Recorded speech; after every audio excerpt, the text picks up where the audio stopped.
हमने डोज ख़त्म कर दी तो जैसा टैडपोल था उतना ही बड़ा वो टैडपोल ही रह गया, ना उसमें ग्रोथ हुई ना मैच्योरेशन हुआ। तीसरा जो नॉर्मल जिसमें हमने कुछ नहीं किया,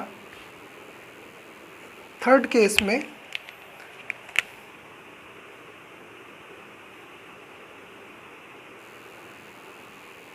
तो थर्ड केस में हमने देखा कि हमने डोज पे कोई इफ़ेक्ट नहीं दिया, नॉर्मल रहने दिया। तो इफ़ेक्ट ये हुआ कि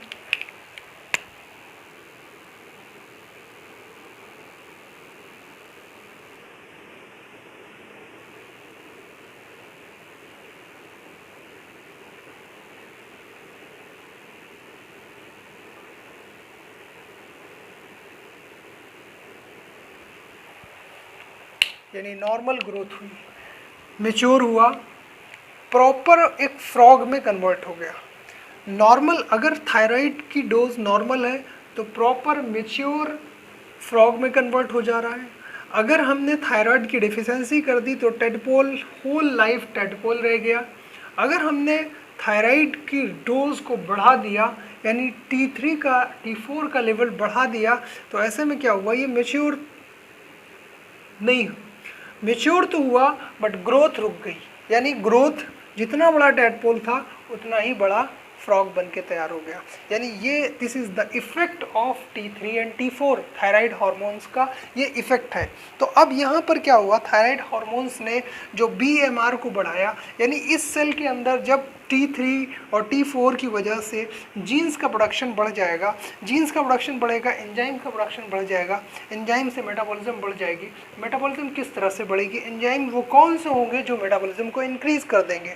तो पहला एंजाइम है, वो एंजाइम्स का प्रोडक्शन बढ़ जाएगा जो ग्लाइकोलिसिस को बढ़ाते हैं। क्योंकि अगर किसी सेल को ग्रोथ करना है तो जाहिर सी बात है उसे ग्रो करना है या उसमें डेवलपमेंट करना है, एक सेल को दो सेल में डिवाइड करना है तो जाहिर सी बात है उसको न्यूट्रिएंट्स की ज़रूरत होगी, उसको ग्लाइकोलिसिस में यूज़ होने वाले सारे एंजाइम्स की ज़्यादा ज़रूरत होगी। तो वो सबसे ज़्यादा ग्लाइकोलिसिस वाले एंजाइम्स को प्रोड्यूस करेगा। जितने भी एंजाइम्स जैसे हेक्सोकाइनेज है, फ्रक्टोज 1,6 बिसफॉस्फेट है और प्रोटीन काइनेज है, उसके बाद जो सिट्रिक एसिड साइकिल के जीन्स हैं, एंजाइम्स हैं, वो उसका प्रोडक्शन बढ़ जाएगा।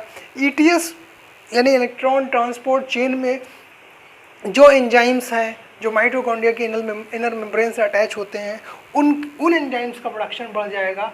और ऐसे में क्या होगा, ग्लूकोज की डिमांड बढ़ जाएगी। सपोज अगर ये नॉर्मल सेल है, ये सपोज नॉर्मल कंडीशन में 10 ग्लूकोज को यूज़ करती है, मगर अगर T3 का लेवल इसमें बढ़ गया, इस सेल में T3 बहुत ज़्यादा अमाउंट में जा रहा है, ज़्यादा अमाउंट में T3 जाएगा, ज़्यादा अमाउंट में ये क्या करेगा, न्यू प्रोटीन्स बनाएगा, न्यू प्रोटीन्स ज़्यादा अमाउंट बनाएगी, ज़्यादा फंक्शनल प्रोटीन बनाएगी, ज़्यादा एंजाइम्स बनाएगी। यानी इसने क्या करा, बहुत सारे यहाँ पर ग्लूकोज ट्रांसपोर्टर भी बहुत ज़्यादा अमाउंट में जनरेट कर दिए।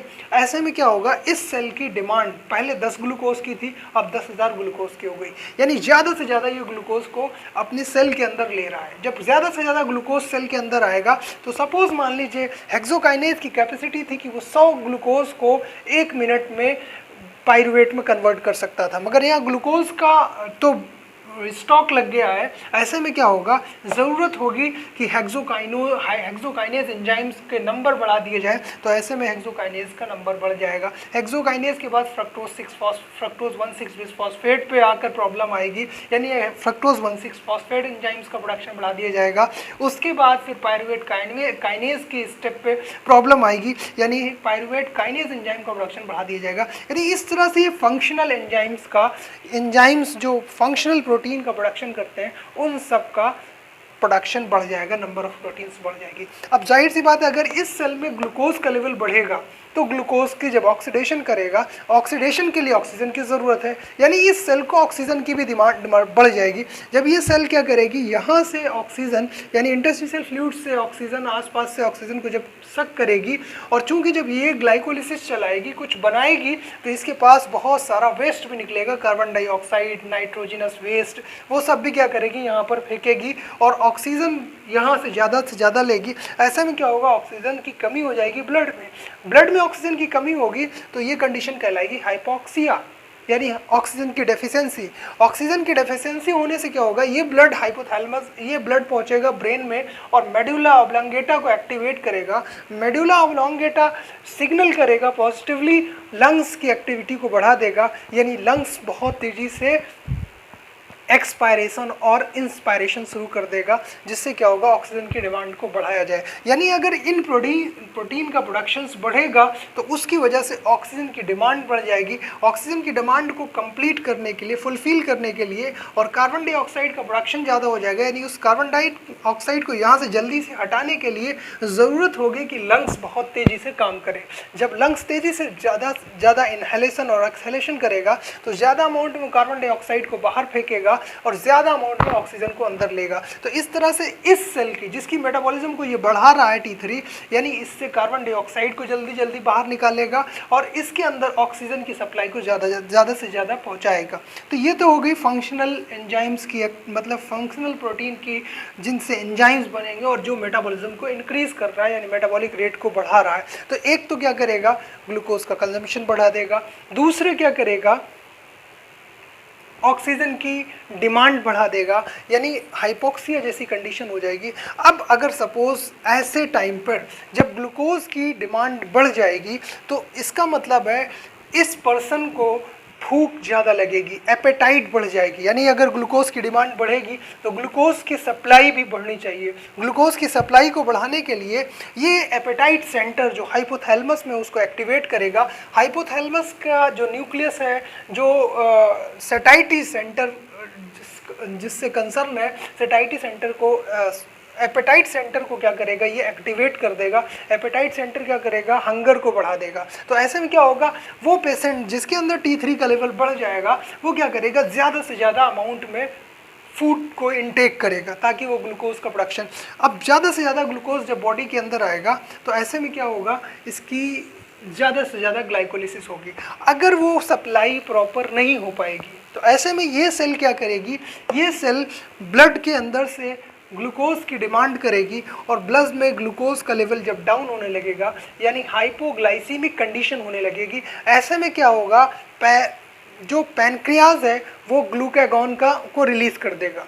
ग्लूकागॉन जब रिलीज़ होगा तो ग्लूकागॉन क्या करेगा, ग्लाइकोजन को, यानी वो ग्लूकोज को बाहर निकालेगा जहाँ जहाँ ग्लूकोज स्टोर किया गया है in the form of glycogen, या फिर फैट को ब्रेक डाउन करेगा और उससे ग्लूकोज बनाएगा। तो सबसे पहले स्टेप पे क्या करेगा, जो ग्लाइकोजन लिवर ने स्टोर करके रखा है, तो ये क्या करेगा, जब ग्लूकागॉन रिलीज होगा तो वो लिवर पर जाकर इफेक्ट करेगा और लिवर से ग्लाइकोजन जो स्टोर करके रखा था उस ग्लाइकोजन का ब्रेकडाउन कर देगा। यानी इस फंक्शनल एंजाइम्स, फंक्शनल प्रोटीन की वजह से नेक्स्ट स्टेप जो स्टार्ट हो जाएगा वो ग्लाइकोजिनोलिसिस, यानी ग्लाइकोजन भी तोड़ करके ग्लूकोज में कन्वर्ट कर दिया जाएगा, क्योंकि इस सेल की ग्लूकोज की डिमांड बहुत ज़्यादा बढ़ गई है। उसकी डिमांड को पूरा करने के लिए ग्लाइकोजन को तोड़ दिया जाएगा। यानी एक तरह से जैसे किसी फैमिली में ऐसे लोग हो जाएं जिनकी डिमांड बहुत ज़्यादा हो, डिमांड को फुलफ़िल करने के लिए फिर वो क्या करें, अपनी गाड़ी, मकान सब कुछ बेचना शुरू कर दें कि बस उन्हें अपनी, तो सेम वही सिचुएशन है कि ये क्या कर रहा है, जो इसने स्टोर फूड रखा हुआ था, ग्लाइकोजन स्टोर करके रखा था कि कभी कोई इमरजेंसी होगी तो हम उसको यूज़ करेंगे, तो इस सेल ने ऑल टाइम के लिए इमरजेंसी क्रिएट कर दी है कि हमेशा इमरजेंसी बनी हुई है। ऐसे में क्या होगा,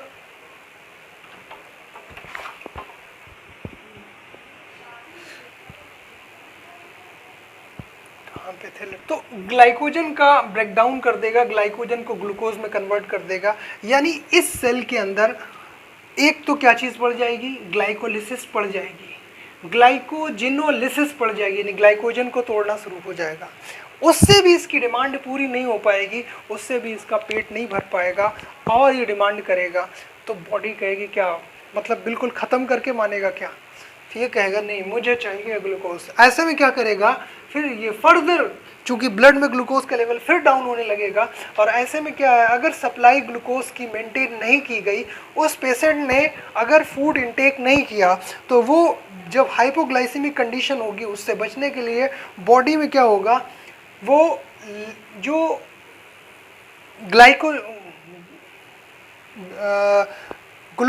वो जाकर के क्या करेगा, एडिपोसाइट सेल से बाइंड करेगा और वहाँ से वो फैटी एसिड्स को ब्रेक डाउन कर देगा, यानी ट्राई एसिल ग्लिसरॉल जो स्टोर फॉर्म में है उसका ब्रेक डाउन करेगा फ्री फैटी एसिड के फॉर्म में, और ग्लिसरॉल के फॉर्म में ग्लिसरॉल अलग हो जाएगा। ग्लिसरॉल भी सेल्स के अंदर पहुंचेगा, ग्लिसरॉल लीवर के अंदर पहुंचेगा और उससे उसको ग्लूकोज में कन्वर्ट कर दिया जाएगा, यानी ग्लूकोनियोजेनेसिस के पाथवे में ग्लाइकोजन से ग्लूकोज बन जाएगा और फिर ग्लूकोज यहाँ सेल में पहुंच जाएगा, यानी ब्लड में ग्लूकोज का लेवल बढ़ेगा, फिर इंटस्टिशियल फ्लूइड में ग्लूकोज हो जाएगा और ये ग्लूकोज क्या होगा, इस सेल के अंदर पहुंच जाएगा, यानी इस सेल की ग्लूकोज की डिमांड बढ़ी हुई है ऐसे में। और दूसरी चीज़ क्या होगा, जो फ्री फैटी एसिड है वो फ्री फैटी एसिड इस सेल के अंदर पहुंच जाएगा और उस फ्री फैटी एसिड का क्या होगा, बीटा ऑक्सीडेशन होगा और उससे एनर्जी का प्रोडक्शन होगा, यानी इस सेल की एनर्जी डिमांड कंप्लीट नहीं हो पा रही, इसकी एनर्जी डिमांड को मीट आउट नहीं करा जा पा रहा है। मगर इस सेल की एनर्जी की डिमांड बढ़ क्यों गई? बात तो ये है कि इस सेल ने इतना ग्लूकोज क्यों यूज़ करना शुरू कर दिया, इतना ग्लाइकोजन क्यों ब्रेक डाउन करना शुरू कर दिया, इस सेल ने क्यों इतना फैटी एसिड को तोड़ना शुरू कर दिया? रीज़न क्या था? Reason behind it we should want to know. तो और इवन ये सेल प्रोटीन की लिसिस करना शुरू कर देगी, यानी अगर हम देखें ग्लाइकोलिसिस, ग्लूकोज को पायरुवेट में तोड़ना और उससे एनर्जी प्रोड्यूस करना ग्लाइकोलिसिस, अगर उससे जब ज़रूरत पूरी ना हो तो ग्लाइकोजन को ग्लूकोज में तोड़ना और ग्लूकोज से ग्लाइकोलिसिस करना ग्लाइकोजिनोलिसिस। तीसरा है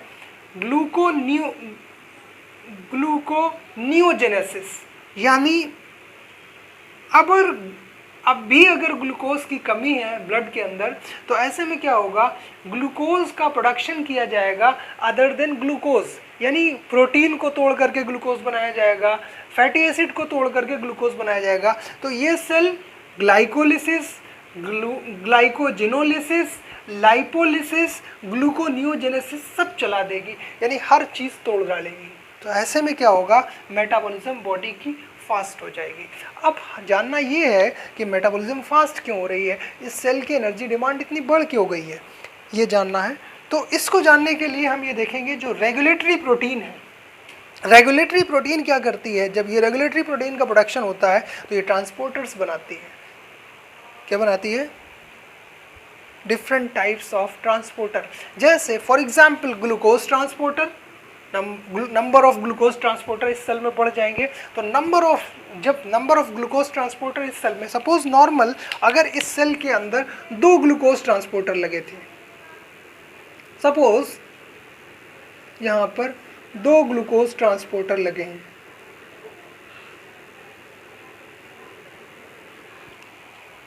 मगर जब इस रेगुलेटरी प्रोटीन का प्रोडक्शन बढ़ गया, ओवर प्रोडक्शन हो गया, तो अब पता चला इस सेल के अंदर 10 लग गए।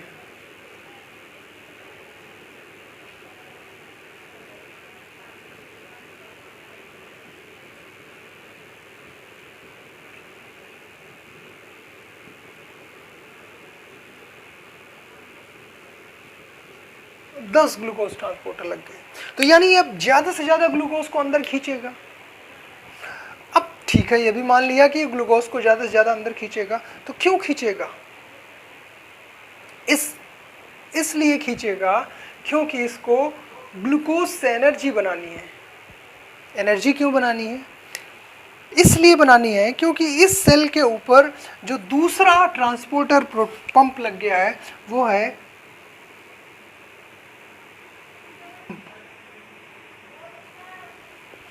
ये एक ऐसा पंप है जो एनर्जी का एक्सपेंडिचर करने पर चलता है, यानी अगर इसमें एनर्जी नहीं दी जाएगी तो ये पंप नहीं चलेगा। नॉर्मली हर एक सेल के अंदर एटीपी सिंथेस पाए जाते हैं। उसका काम क्या होता है? उसका काम होता है कि 2 पोटेशियम को अंदर करना, 2 पोटेशियम सेल के अंदर जाएंगे, यानी सेल के बाहर ब्लड में या इंटरस्टिशियल फ्लूइड में जो भी पोटेशियम होता है, मोस्टली पोटेशियम को स्टोर कर लिया जाता है सेल के अंदर, और सेल के अंदर जो भी सोडियम होता है उसको क्या करा जाता है, सेल के बाहर भेज दिया जाता है। तो 3 सोडियम सेल के बाहर चले जाते हैं और 2 पोटेशियम सेल के अंदर आ जाते हैं। इस रिएक्शन को चलाने के लिए हमें किसकी ज़रूरत पड़ती है?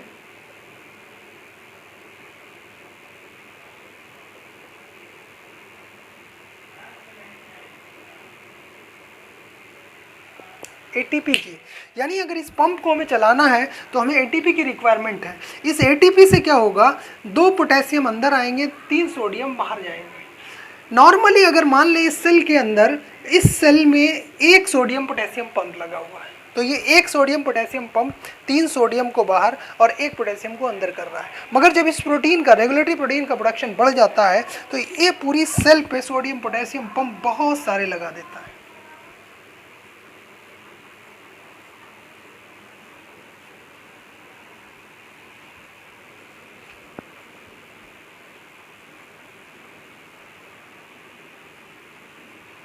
पूरी सेल पे सोडियम पोटेशियम पंप इसने ढेर लगा दिए। तो ये सारे पंप जब चलेंगे तो क्या करेंगे, सारे एनर्जी को यूज़ करेंगे। अब जाहिर सी बात है, जब ये सारे पंप चलेंगे तो ये क्या करेंगे, सोडियम को बाहर फेंकेंगे और पोटेशियम को अंदर डालेंगे। तो इस सेल के अंदर इतना सोडियम कहाँ से आ रहा है? यानी ये सेल के अंदर सोडियम आ रहा है ग्लूकोज के साथ या न्यूट्रिएंट्स के साथ, क्योंकि जब ये सेल तेज़ी से ग्रो कर रही है, ग्रो इसलिए कर रही है क्योंकि ये ग्लूकोज को ले रही है, क्योंकि इसके पास T3 आ रहा है। T3 जो सिग्नल है वो हमने देखा T3 का इफेक्ट क्या है कि अगर T3 को का लेवल बढ़ा, नॉर्मल रहेगा तो ये क्या करेगा, टेडपोल से मेच्योर फ्रॉग में कन्वर्ट हो जाएगा। अगर बहुत ज़्यादा लेवल बढ़ जाएगा तो ये टेडपोल मेच्योर नहीं बन पाएगा, बल्कि इसका साइज ग्रोथ नहीं हो पाएगी, मेच्योर हो जाएगा, तो यानी छोटा साइज का रह जाएगा। और अगर हम T3 या T4 का लेवल डाउन कर दें तो टेडपोल रह जाएगा, रिमेन टेडपोल। तो इसका मतलब है ये T3 का जब लेवल बढ़ जाएगा तो ये लगातार इस प्रोटीन का प्रोडक्शन करता रहेगा। ऐसे में क्या होगा, इससे जो स्ट्रक्चरल प्रोटीन्स बनेंगे, स्ट्रक्चरल ट्रांसपोर्टर बनाएंगे, स्ट्रक्चरल प्रोटीन से जो ट्रांसपोर्टर बनेंगे जैसे glucose transporter, sodium potassium pump और दुनिया और बहुत सारे तरह के ट्रांसपोर्टर। तो ये बेसिकली ये एक एग्जाम्पल हमें, कम से कम हमें ये तो पता होना चाहिए कि उससे कौन सा ट्रांसपोर्टर प्रोटीन बनेगी, that is sodium potassium pump. तो सोडियम पोटेशियम पंप, एक पंप मान लीजिए 1 एटीपी यूज़ कर रहा है, और इस सेल के अंदर अगर 10,000 पंप हो गए तो 10,000 एटीपी को यूज़ करेगा। तो इसकी एटीपी की डिमांड बढ़ गई। अब जब एटीपी की डिमांड बढ़ जाएगी तो जाहिर सी बात है इसकी ग्लूकोज की डिमांड बढ़ जाएगी। ग्लूकोज की डिमांड ग्लूकोज से पूरी नहीं होगी तो ग्लाइकोलिसिस के बाद ग्लाइकोजेनोलिसिस करेगा। ग्लाइकोजेनोलिसिस से पूरी नहीं होगी तो लाइपोलिसिस करेगा, लिपिड का ब्रेकडाउन करेगा। लाइपोलिसिस से पूरी नहीं होगी तो ग्लूकोनियोजेनेसिस करेगा और उससे ग्लूकोज बनाएगा और ग्लाइकोलिसिस करेगा। यानी इस तरह से ये सेल लगातार ग्लूकोज को कन्वर्ट करेगी पायरूवेट में। अंडरस्टैंड? तो आज हम इस लेक्चर को यहीं तक रखते हैं। नेक्स्ट लेक्चर में हम देखेंगे कि स्ट्रक्चरल प्रोटीन, जो स्ट्रक्चरल प्रोटीन है वो क्या रोल प्ले करती है। यानी अगर फिजिकल और मेंटल 2 तरह की ग्रोथ होती है। जब इंडिविजुअल एनिमल ग्रो करता है, मेच्योर होता है, तो उसमें फिजिकल ग्रोथ होती है और मेंटल ग्रोथ होती है। तो फिजिकल ग्रोथ में और मेंटल ग्रोथ पे क्या इफेक्ट पड़ता है? सपोज फिजिकल ग्रोथ में यानी जो बॉडी की जो ग्रोथ है वो रिटार्ड हो जाती है, फिजिकल ग्रोथ नहीं हो पाती है। जैसे कि यहाँ पे हमने देखा कि ये फर्स्ट केस में टेडपोल रह गया, सेकंड केस में इसका एबनॉर्मल जब लेवल बढ़ गया तो ये क्या हो गया, मेच्योर नहीं हो पाया। तो फिजिकल ग्रोथ रुक जाएगी और उसके अलावा मेंटल ग्रोथ, जैसे अगर ये T3 T4 की यानी हाइपर थायराइड कंडीशन अगर देखें, बचपन में अगर किसी बच्चे में है तो उसकी हाइट पर रुक जाएगी, हाइट नहीं बढ़ेगी, वेट कम हो जाएगा और ऐसी सब कंडीशनें हो जाएंगी। हाइट इसलिए नहीं बढ़ेगी क्योंकि बोन्स की जो लॉन्ग बोन्स होती हैं, इनकी एपिफाइसिस जो होती है, एपिफिजियल प्लेट जो होती है, वो नॉर्मल केस में बढ़ती रहती है और एक टाइम के बाद जाकर के स्टॉप होती है। बट इस केस में क्या होगा, हाइपो और हाइपर कंडीशन में, दोनों ही कंडीशन में, हाइपर कंडीशन में एक हाई पेस से बढ़ेगी मगर एकदम से वो क्या हो जाएगी, क्लोज हो जाएगी, यानी हाइपोफिजियल प्लेट क्लोज हो जाएगी। तो जो उसकी फिजिकल ग्रोथ है वो क्या होगी, रिटार्ड हो जाएगी, रुक जाएगी, यानी हाइट स्टॉप हो जाएगी। मेंटल ग्रोथ में अगर देखें तो जो ब्रेन का डेवलपमेंट है, यानी अगर हम देखें न्यूरॉन्स, दो न्यूरॉन्स के बीच में जो सिनेप्स होता है उस सिनेप्स का डेवलपमेंट प्रॉपर नहीं होगा, यानी सिनेप्स के बीच में डेवलपमेंट में प्रॉब्लम हो जाएगी, या न्यूरॉन्स के जो डेंड्राइट्स हों वो प्रॉपर डेवलप नहीं हो पाएंगे, या फिर क्या हो सकता है कि न्यूरॉन्स डेवलपमेंट प्रॉपर नहीं हो पाएगा, और या फिर क्या हो सकता है जो न्यूरॉन्स हैं उन न्यूरॉन्स में माइलिनेशन होता है, जिससे क्या होता है स्पीड बढ़ जाती है, स्टिमुलस की जो सिग्नल की स्पीड होती है वो बढ़ जाती है। तो जब माइलिनेशन प्रॉपर नहीं होगा तो स्पीड स्लो हो जाएगी, ये भी एक प्रॉब्लम बढ़ सकती है। तो इस तरह से यानी एक T3 की वजह से कितने सारे कॉन्सिक्वेंसेस क्रिएट हो रहे हैं कि फिजिकल और मेंटल ग्रोथ को रिटार्ड कर रहा है।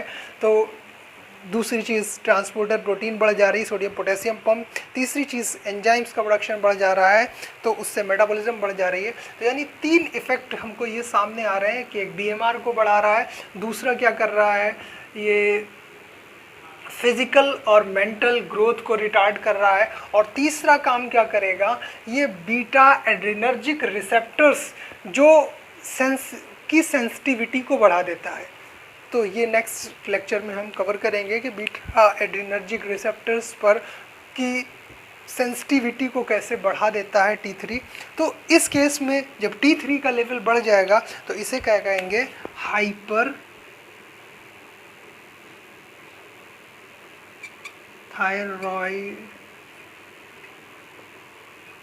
थायराइडिज्म। यानी अगर T3 का लेवल क्या है, बढ़ गया है नॉर्मल से, तो इस कंडीशन को कहेंगे हाइपरथायराइडिज्म। क्या करता है, T3 जाके न्यूक्लियस में T3 रिसेप्टर से बाइंड करता है, जो हार्मोन रिस्पॉन्सिव ड्यूरेंस सीक्वेंस से बाइंड करता है, और उसके बाद बहुत सारे जीन्स को एक्टिवेट करता है, प्री mRNA बनता है, mRNA बनता है, मेच्योर mRNA बन जाता है। ये से बहुत सारी 3 तरह की प्रोटीन्स बनती हैं, फंक्शनल प्रोटीन, स्ट्रक्चरल प्रोटीन और रेगुलेटरी प्रोटीन, और उसके बाद उनसे BMR बढ़ जाता है और ये सारे इफेक्ट देखने को मिलते हैं। तो आज यहीं तक, नेक्स्ट क्लास में नेक्स्ट